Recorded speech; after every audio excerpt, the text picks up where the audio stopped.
Hello friends, welcome back to my channel Tuldeep. আশা করি তোমরা সবাই খুব ভালো আছো আর আমিও অনেক অনেক ভালো আছি। সবাইকে জানাই লক্ষ্মী পুজোর অনেক অনেক শুভেচ্ছা। তো আশা করবো সবাই বাড়িতে খুব লক্ষ্মী পুজো করছো।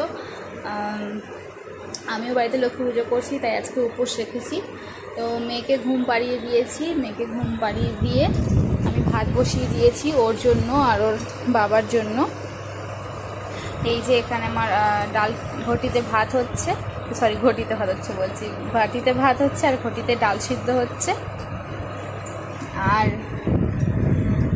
কি বলবো, পুজো তো করছি কিন্তু মন মেজাজটা খুবই খারাপ। কারণ হচ্ছে মেয়েটার খুব শরীরটা খারাপ। ওর কদিন কৃমি হয়েছে, মানে বুঝতে পেরেছি যে কৃমিটা ওর হয়েছে, তার জন্য ডক্টরের কাছ থেকে মেডিসিন নিয়ে দিয়েছি ওকে। কিন্তু যেহেতু মেডিসিন নিলেও যদি অতিরিক্ত কৃমিটা হয়ে গেছে, তার জন্য হচ্ছে ওকে ডিহাইড্রেশন হয়ে গেছে। সবাই প্রে করা তো করে ঠিক হয়ে